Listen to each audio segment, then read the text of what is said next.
Mais pour l'instant, intéressons-nous déjà aux marais du Cotentin. Exactement, plus précisément les marais du Cotentin et du Bessin, donc à cheval entre la Manche et le Calvados.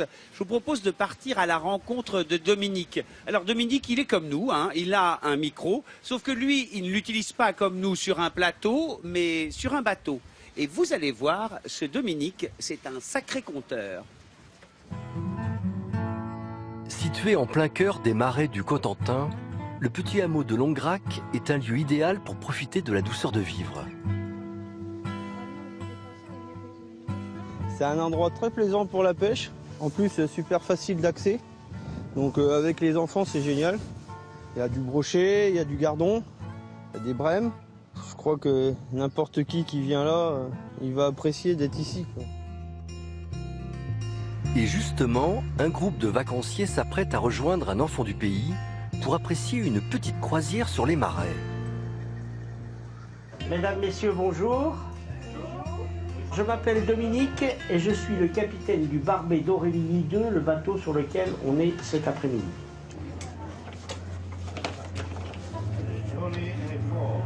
Et c'est parti.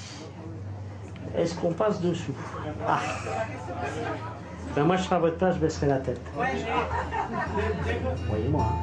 En plus de son sens de l'humour, Dominique est incollable sur les marais. Après les avoir sillonnés à pied durant des années, il voulait offrir aux personnes de passage une autre approche de ce site d'exception. Pour continuer à vous parler du marais, il faut que je vous en parle à la période hivernale. En hiver, ici, le niveau d'eau peut monter plus haut que mon doigt. Et là, les berges disparaissent. À cette époque où le niveau d'eau est au plus haut, bien souvent le ciel est recouvert de gros nuages blancs qui se reflètent sur l'eau et qui donnent l'impression qu'un grand drap blanc a été posé sur le marais. D'où le nom et l'expression, le marais blanc, la blanchie. Pendant près de 3 heures, Dominique va partager son amour pour ce site naturel avec les visiteurs. Et il semblerait bien que sa passion soit contagieuse. Je ne sais pas s'il y a des gens qui peuvent partager ma passion à ce point-là, mais c'est vrai que c'est quelque chose. Moi, je peux le faire 2 fois par jour, même si je peux le faisais 3 ou 4 fois par jour, je verrais toujours quelque chose de différent. C'est toujours surprenant. Je trouve ça absolument super. Et puis il y a cette la navigation qui fait que c'est quelque chose qui coule, qui est doux et c'est très agréable. Au fil de l'eau ou sur la terre ferme, les marais du Cotentin n'ont de cesse de surprendre quiconque vient à leur rencontre. Un peu comme le hameau de Longrac, qui au bord de la rivière continue, lui aussi, de séduire tous ceux qui y font escale. Vous l'avez entendu, Dominique, c'est un vrai poète, le marais blanc.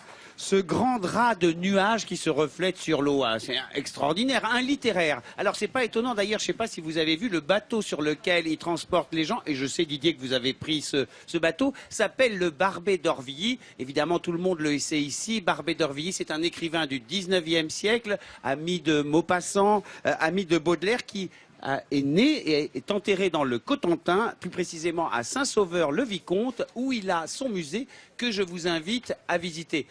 Alors, quelques images en supplément tout de même de ce très beau parc naturel régional du Marais, du Cotentin et du Bessin. Didier, vous aimez cet endroit, c'est alimenté par 5 fleuves, c'est ça? Oui, alors, oui, on les voit là. Ce qui est merveilleux, c'est qu'il y a des gens sur les rives, il y a des chevaux qui sont des belles bêtes. Et alors, ils s'approchent, ils viennent voir le bateau qui passe. Pour une fois, c'est nous qui sommes à l'intérieur de la cage. Et c'est eux qui nous visitent. Qui viennent regarder ce qu'on fait. Il y a des oiseaux qui nichent là-bas, hein, comme le busard des roseaux. C'est magnifique à la fin de l'été, parce qu'il y a une floraison de bruyères, des ajoncs, hein, c'est ça? Oui, et alors, lire du Barbet d'Aurevilly pendant qu'on se promène sur le bateau qui porte son nom, parce que c'est quand même un des plus grands stylistes de l'histoire littéraire. C'est admirable l'écriture de Barbet. Et alors en plus, c'est des histoires formidables. La femme du prêtre, par exemple, c'est sûr qu'ils font peur. Ça se passe sur la lande, souvent au crépuscule. Les Diaboliques, le rideau Diaboliques. cramoisi, quelques nouvelles absolument magnifiques. Je crois que les Goncourt, dont vous êtes le secrétaire général de cette académie, l'avaient mis sur la liste des possibles jurés qu'il devait y avoir avant, évidemment, puisque c'est après le décès des deux frères que l'académie a été Tout à fondée. fait. C'est-à-dire que le premier frère est mort assez tôt, le deuxième, Edmond, c'est lui qui a vraiment organisé sa succession et son académie.